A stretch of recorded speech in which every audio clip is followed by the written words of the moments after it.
Your emotional energy is not in your job description. There's no place on there that says you must have a visceral reaction to your shitty boss or we're not going to pay you. So we have a lot of people that come in and say exactly that. I can't do this anymore. This is too hard. But nobody ever talks about the other side of that. The burn it all down mentality works for people who have lots and lots of money stockpiled away. It does not work for the average person who is just trying to get by. All right, here we go. I'm going to pretend I'm pushing record because that feels right. Okay, I'm pressing record. Boop. Hi, everybody. I'm Lauren Howard. Welcome to Different, Not Broken, which is our podcast on exactly that there are a lot of people in this world walking around feeling broken, and the reality is you're just different, and that's fine. So if you follow, mental health influencers, if that's a thing, sometimes you see it on LinkedIn, sometimes it comes up in other places, but you'll see this thing. The gist of is no job is worth your mental health. And that is correct. That is objectively correct. No job should be so bad that it affects your mental health. No job should be so toxic. No job should be so abusive that it affects your mental health. Now, there are other things in jobs that are not toxic or abusive that can affect your mental health. There are jobs that are just hard. A lot of social workers have really hard jobs because they see really horrific things every day. Teachers, that job is just hard. Nursing, that job is just hard. You could have the perfect employment environment for a nurse and still have it be a really, really difficult job that affects your mental health. My brother works in civil rights and discrimination law, and they see a lot of people, they do a lot of employment law. They see a lot of sexual assault at work and things like that. He loves his job. He loves his firm. He owns his own firm. They have a really good environment for their staff. It's still a really hard job, and it still affects people's mental health. So we're not talking about those situations. We're talking about the situations that affect your mental health when it is avoidable. So toxic work environments, workplace abuse, workplace trauma, chronic stress, and kind of the prevailing narrative in situations is that no job is worth your mental health. The logical end result to that is if a job is affecting your mental health, you should just quit. I mean, that's basically what they're saying, right? Don't stay in a job that's bad for your mental health. We see this a lot, especially in our burnout groups. We have a lot of people that come in and say, say exactly that. I can't do this anymore. This is too hard. This is too hard. But nobody ever talks about the other side of that, which is you're absolutely right. No job is worth your mental health. Your job should not be able to affect you in that way. It should not abuse you. It should not create horrible situations for you. But also, what's the alternative? And this is not me advocating for harsh or horrific work environments. I think you should get out of them as quickly as you possibly can. I think it is awful that they are doing that to you. They should not have the right to do that. You should be documenting everything that is going on. If you have not already talked to an attorney, I think you should. In my experience, the time to talk to an attorney about an employment issue is before you're backed into a corner, when you can still just document and get yourself in a good position about it. You should never, ever, ever be in an abusive situation. I am not advocating for the abusive situation at all. I'm sorry that it exists. I am so sorry that it is happening to you. I wish you good luck of getting out of it.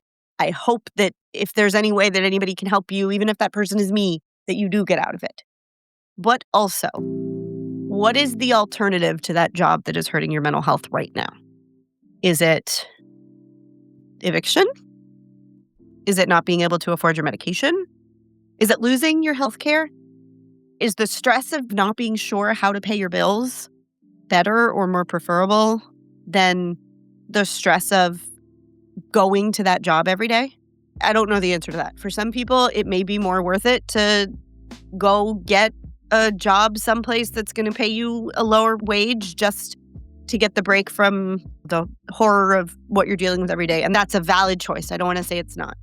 But what we end up doing when we put this blanket statement out there that no job is worth your mental health, it sets this tone that, well, if you really cared about yourself, if you were taking care of yourself, then you would just quit and figure it out a different way. And that's not realistic. People can't do that. It makes people feel like there's something wrong with them, that they have not been able to generate the stockpiles of money necessary, generate the runway or the nest egg necessary to be able to be unemployed for any amount of time. That's not realistic. I think most people at best have 2 weeks worth of reserves because of the way we pay people shit in this country and the way we haven't created better ways to generate your own wealth. If you have generational wealth, then yeah, you probably can just quit that job. If you're an executive and you've been on an incredible comp plan for many, many years, then yeah, maybe you could just quit that job. The reality for most people is not that. And so it becomes a different situation. No job is worth your mental health. So instead of quitting the job and putting up middle fingers and leaving and putting yourself in a different dire situation, don't give the job your mental health. Don't give it access to your mental health. That is a choice. It's a choice that a lot of people don't realize. And when I say it's a choice, I don't want to make it seem like it's your fault that this job has abused you, because it's not. Our corporate environments are built to be toxic because it means they can pay you shit, run you into the ground until you physically can't take it anymore, and then they will just replace you with somebody else who are paying less than they were paying you. That is not on you. That is the way our corporate environments are structured. So it is not on you that you are being abused. However, reacting to the things that they do that make you feel small or bad or insignificant is a choice that you get to make. They are going to pay you whether they get your emotional energy or not. Your emotional energy is not in your job description. There's no place on there that says you must have a visceral reaction to your shitty boss or we're not going to pay you. You get paid the same whether they make bad decisions or not. You get paid the same whether your boss is a turd or not. You can make the choice that if he wants you to do something stupid and you don't want to do it, that you're either not going to do it and face the consequences or you're going to do it and just not care. If they typically throw extra work on you because they expect that that's your responsibility and you've done it before, you can set the boundary and say, I'm sorry, I can't do that this time, and then just decide not to care if they are upset about it. You can make the choice not to give them the emotional reaction that you have been giving them. Because I've talked to a lot of people about burnout and toxic work environments over the last several years, and there is one thing in that conversation that always holds true. It is never the work. It is never the work that people are doing that burns them out. It is never the actual functions of their job. It is the mental gymnastics around the job that they have to do. It's the anticipating the shitty thing that someone else is going to do. It's dealing with the fallout from the boss who didn't communicate before he made a bad decision. It's the fact that you worry when you're not on the clock.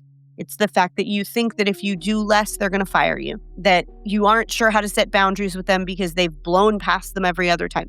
It's the things that have nothing to do with your actual job. So rather than jumping ship, which I still encourage you to do in time with planning, and I want to say, I wish I had done this. I did not do this. When I was in the situation where I really felt like I just couldn't do it anymore, that it became too toxic, I was too burned out, I couldn't set the boundaries with them, I burned it all down. Now, I don't regret doing that. Burning it all down is what got me here. It got me to the life I'm living now that I love more than anything in the world. But I wish I had done it differently, only in that the way that I did it gave them the power and let them decide when I was done. I let them push me to the point where I couldn't do it anymore. Whereas if I had taken the step back and said, oh, you want to send out a marketing campaign that's definitely going to piss people off? Cool, it's your money, and just not cared about it, knowing that the plan was to leave, knowing that I was not going to get through another year of this, knowing that I needed to find another place to live from a career perspective, not in my house. I could have saved myself a lot of heartache. I could have saved myself a lot of burnout. That job was not worth my mental health, and it took it gladly.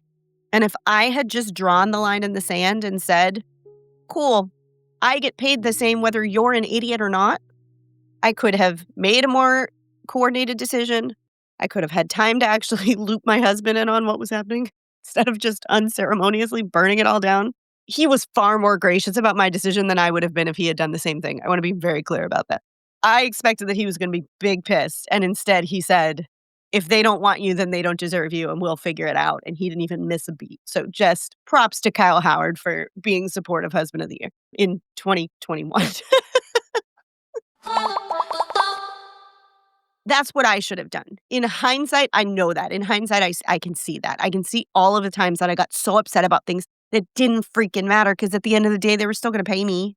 At the end of the day, they were still going to do what they want. It didn't matter if they were telling me the truth about things. It really didn't, because they were lying to me anyway. If they had told me the truth, I wouldn't have been happier with the truth. The reason they were lying to me is because the truth was shitty. Rather than the narrative that no job is worth your mental health, which is true, no job deserves your mental health. Don't give it to them. Figure out where the choices are. Is this something that I can choose not to have an emotional reaction to? Is this something that I can choose to care less about? Is this something that I can set a boundary on, and if they have a problem with it, they can show me in my employment agreement where I am violating it? Is this something that I can put in place so that outside of my 9 to 5, my 5 to 9 is not a freaking nightmare, and then I can use that extra bandwidth that I have cobbled together to go find the job that is better for me? The new job is still not worth your mental health, still doesn't deserve your mental health, but it's better for you.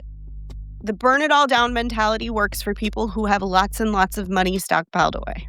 It does not work for the average person who is just trying to get by, and it makes that person feel like there is something wrong with them because they've been put in an untenable environment that was designed to be untenable. No job is worth your mental health.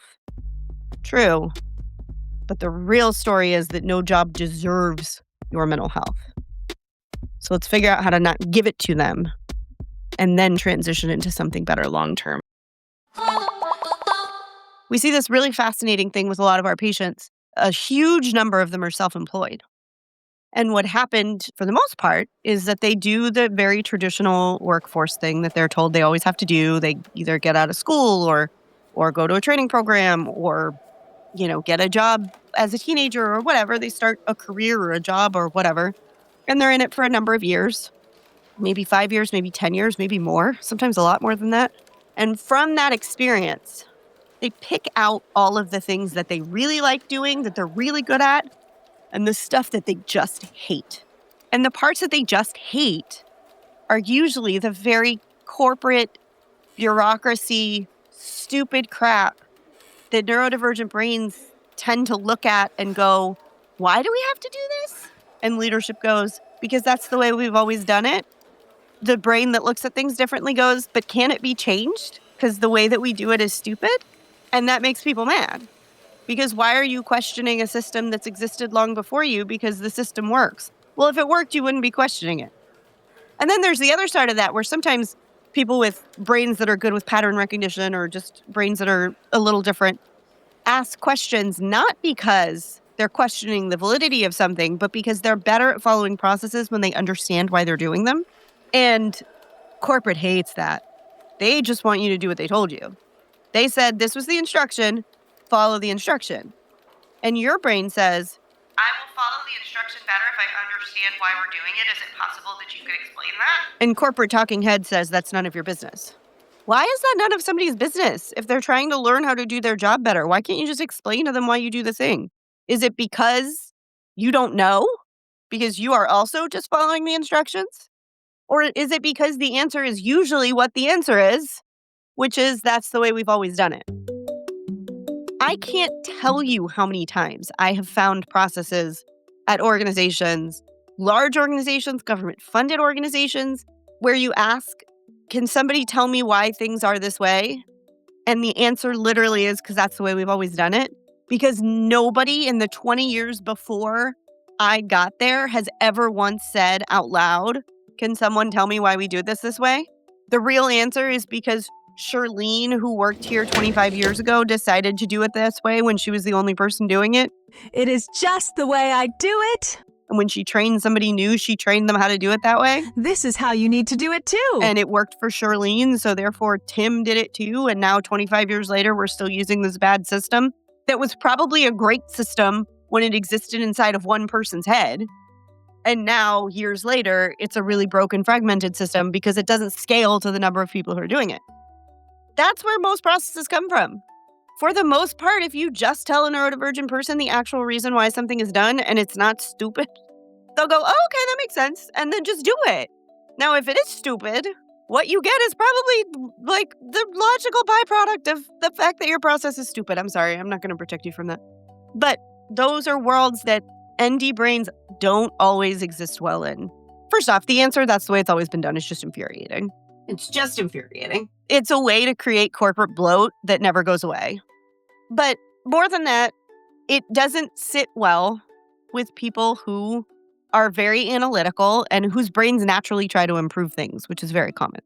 The point to that being, what we see a lot is people will survive corporate for as long as they do, get to the other side of it, decide they can't do it anymore, quit for whatever reason, maybe they get another opportunity, whatever. Eventually end up either self-employed, freelance, whatever, owning their own company. And through that company, they will do all of the things that they are really, truly excellent at, and not any of the stupid corporate stuff that they hated.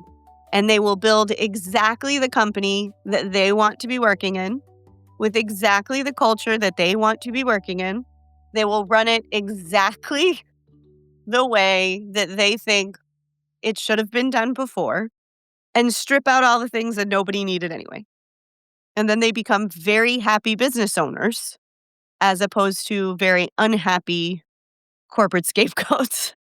The point of that being, there is a really strong chance that there is nothing wrong with you, that the world around you was not built for someone like you, and that means that it was built incorrectly. Because we are supposed to include all those kinds of brains into our work and our world. I'm sure anybody who's listening knows this, but in the event that you're brand new here and you've never heard me say this before, my dad was a psychiatrist. This wasn't specifically about neurodivergence, but we used to have a lot of patients come in with what would eventually be diagnosed with as obsessive compulsive disorder.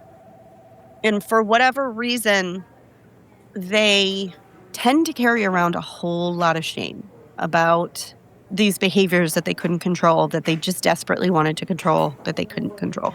A lot of time it was like about counting or precision or things that had to be exactly right or things that had to be exactly clean, or sometimes things that had to be exactly not clean.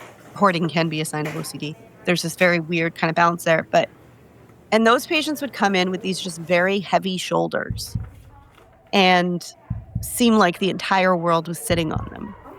And what he used to say to them has stuck with me this whole time and sticks with me about almost every patient we see now, which is that without people like you, meaning these patients who have OCD and felt so shameful of it, really, without people like you, we would all still be living in caves. We need brains like yours, because people like me, I'm fine when shit doesn't work. I don't care. Unless it's like deeply inconvenient, I'll just work around it. I don't care. I don't need it to be exactly right. It doesn't bother me. But somebody like you, who sees precision, who knows how to achieve precision, who wants precision, who craves it, who likes to make processes better, who wants to build things that are bigger, stronger, faster, whatever, that's what your motivation is, who notices when things are a little off, who it bothers when things are a little off, and so you have to make them exactly right. You're the reason we don't live in caves anymore. You advance society. People like me sit and keep it where it is. And you would see this total change in their countenance as they all of a sudden went, "You mean I'm not a problem? I'm not something to be ashamed of?" And he'd be like, "No, in fact, I'm probably something to be ashamed of. I'm the one who lets things be broken and doesn't care. You're the one who's fixing things." Now, does it get troublesome? Does it interfere with people's ability to harness it for good at times? Absolutely. And so that's why we have good treatments and we have therapy and we have exposure programs and we have all sorts of things that can help. But the goal is to never make you someone else. We need brains like yours. We need you to be comfortable in your brain. We can't have you unhappy or out of control of the things that you do because your brain is taking you for a ride. We can't have that, but that doesn't mean that the way you're built is not the way we want you. It's not the way that we love you. It's not the way that we appreciate you. There's nothing wrong with you. There might be areas where you need help, and that's where good help is. But without people like you, we would still be living in caves. And now we'll go to Allison, who has this week's small talk. A question I hate is, what are you doing this weekend? Or did you do anything exciting this weekend? I know these questions are well-meaning, but I freeze every time someone asks. How do I know what to share? What if I sound really boring? I'm sure there is a way to reframe this, but my brain is stuck. I also, to be very transparent, hate it when people ask me these questions because I never know what's going on. And I freeze in the same way that I do. And my husband does not understand this, even though he also does the same thing. So fight me. But he'll come in and say, like, what are we going to have for dinner? And I will have had a super long day where I'm making decisions for 800 different things at all times. And my answer is, I don't care. And if I have to decide, I don't want to eat. Because it is so stressful.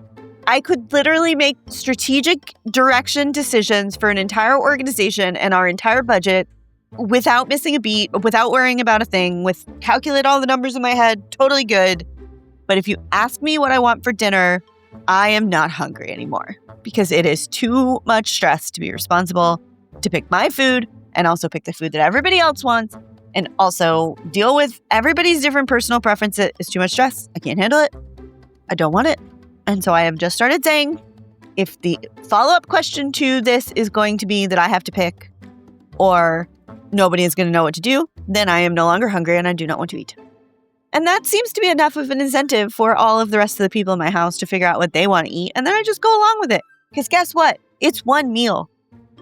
If it's not good, we'll have another.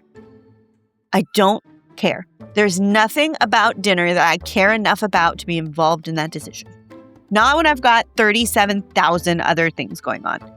Now, if it's like a special dinner for someone or we're making a big deal or we're celebrating or something, okay, then I will absolutely be involved in that. But I do not care if you show up to my house with filet mignon or a McDonald's. I don't care.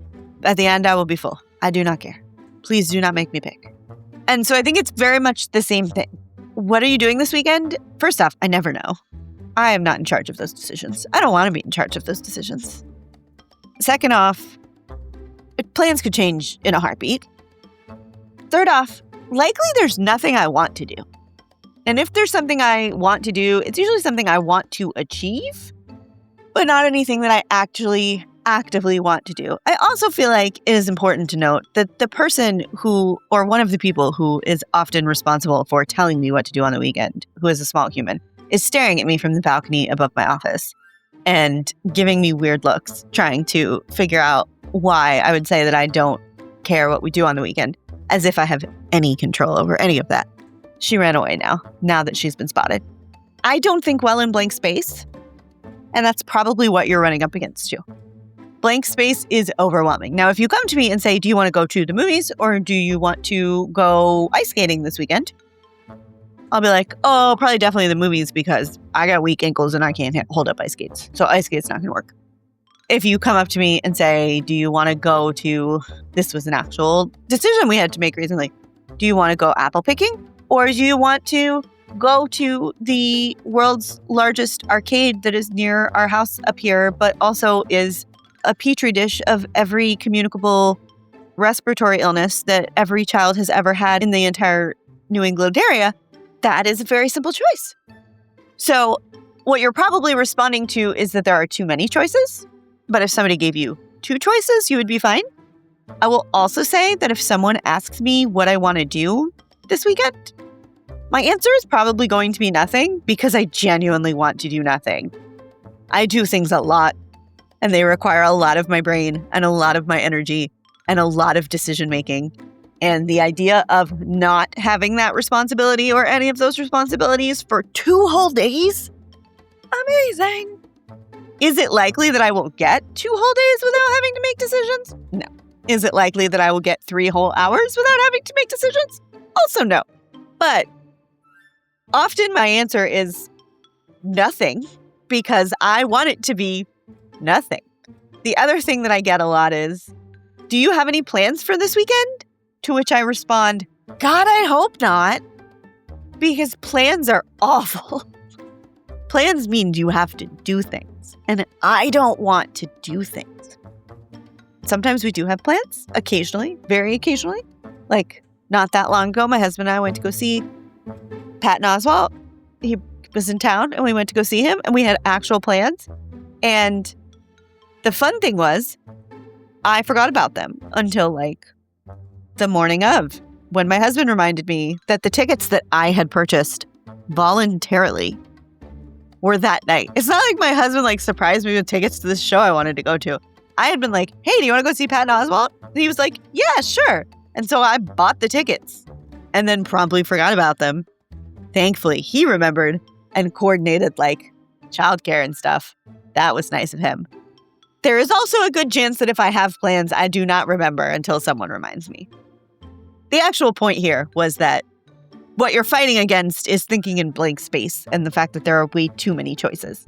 And so you can either say you have no plans, which is totally fine and not only acceptable, but admirable, or you can come up with something that maybe you want to do, or you can have two options in your pocket ready to go in the event that somebody asks you this thing. So you always have two choices that are available to you. Or you can just say, I don't know, I don't make plans. Life is too chaotic for that. And that's totally fine. These are all not even bizarre. Like that's kind of like a pleasant social thing that comes up that is somebody trying to make conversation with you. But the reality is that they don't actually care that much about your answer. Whatever is fine. It'll be a jumping off point for the rest of the conversation. And when you're me and make it very clear that plans would be your nightmare, like the conversation unfolds naturally from there because they're like, please tell me why you refuse to wear shoes. And I'm like, I would love to. Thanks for being here, guys. Have a good day. Love you, mean it.